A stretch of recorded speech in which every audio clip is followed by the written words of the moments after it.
नेपाल में भड़की बगावत की आग की आखिर सबसे बड़ी वजह क्या है? नेपाल में भारत के राजदूत रहे रंजीत रे ने वहां के हालात को करीब से जाना है और उन्होंने जो वजह बताई वो आपको चौंका देगी। नेपाल में भारत के पूर्व राजदूत रंजीत रे हमारे साथ हैं। इन्होंने काठमांडू डिलेमा भी लिखी है जिसमें नेपाल की सियासत का जिक्र है। हमारे साथ खास तौर पे बातचीत करने के लिए नेपाल में जो मौजूदा स्थिति है, मौजूदा संकट है, रंजीत रे साहब, न्यूज़ 18 इंडिया से बातचीत करने के लिए बहुत बहुत धन्यवाद। क्यों हुआ ये? देखिए, इसके बहुत सारे कारण हैं। जो इमीडिएट कारण था वो ये था कि जो सोशल मीडिया ऐप्स हैं, जो स्पेशली जो यंग लोगों के लिए बहुत लोकप्रिय हैं, उनकी लाइफ उस पर रिवॉल्व करती है, उनकी लाइवलीहुड्स, मतलब उसको पैसे कमाने का भी एक ज़रिया है। नेपाल के इतने लोग विदेशों में रहते हैं, तो ये ऐप्स बंद कर दिए गए। और इसलिए बंद किए गए कि ये जो कंपनीज जो ये ऐप्स चलाती हैं वो रजिस्टर्ड नहीं कर रही थी नेपाल के साथ। तो ये बहुत एक हाई हैंडेड सा अप्रोच था। मुझे लगता है कि इसमें कोई मिडिल पाथ निकालना चाहिए था कंपनी से बातचीत करके। तो जब ये ऐप्स बंद करे तो बहुत जनता में आक्रोश हुआ, और ख़ास तौर जो जेन जी जो कहते हैं हम लोग, 15 से 30 साल के जो नवयुवक हैं, युवा हैं, बहुत आक्रोश हुआ।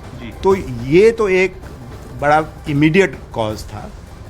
बट ये जो एक वहाँ पे निराशा है, एक जो सरकार के प्रति और सरकारी लीडर्स के प्रति आक्रोश है, ये काफ़ी दिनों से चल रहा है। और इसकी कई वजह हैं।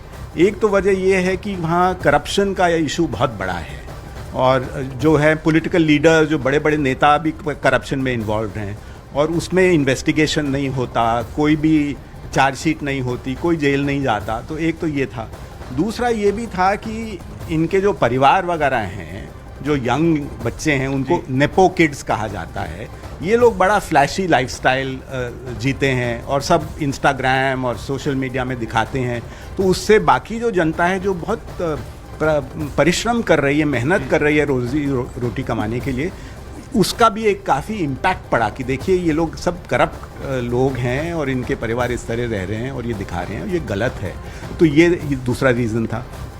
तीसरी वजह इसकी ये थी कि जो अभी का जो सरकार थी, जो अभी ओली जी ने रिज़ाइन किया है, ये दो बड़ी पार्टियों का एक कोalition था, नेपाली कांग्रेस और एमआलए जो मार्क्सिस्ट कम्युनिस्ट पार्टी है।